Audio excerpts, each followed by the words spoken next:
Hello and welcome to Needle Tatting with Yoshi Yarny Designs. This episode is about the tools that we can use for needle tatting. So this first example I have here is a 7-0 metal needle, and this yarn size is a size 20.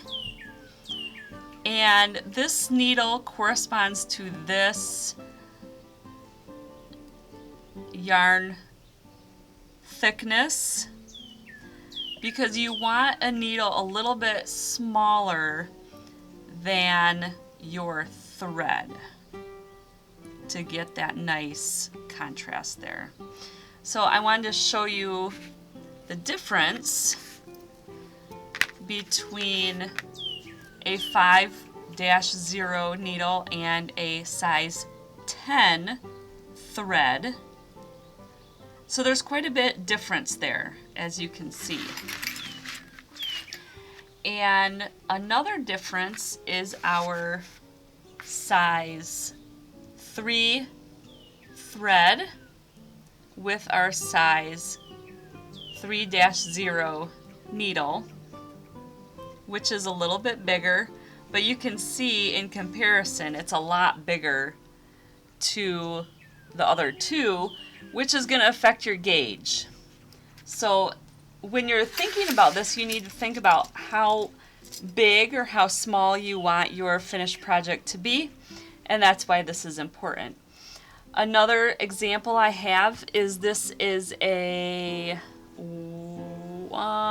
worsted weight. I would say it's between a DK and a worsted weight yarn that knitters and crocheters would use. And that is actually very big. So if you are looking for something that is a garment, a hat, this is probably a good yarn to use, a shawl, and it's done with a big 4mm wood needle. And that needle is actually maybe a little big for the yarn, so you could actually go down a little bit to maybe a 3.5 or a 3, like that one, if you choose.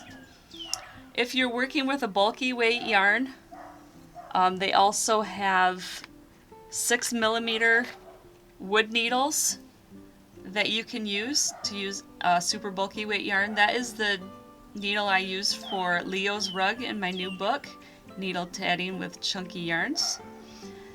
And the other comment I want to make is when you're using the big yarns like this, you want a regular standard size crochet hook.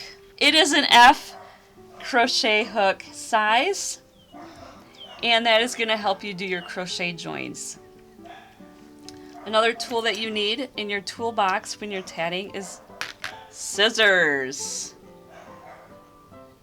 Because in tatting you're always cutting and weaving in the ends, where you would need a tapestry needle, or you could use a needle that you've been using on a project.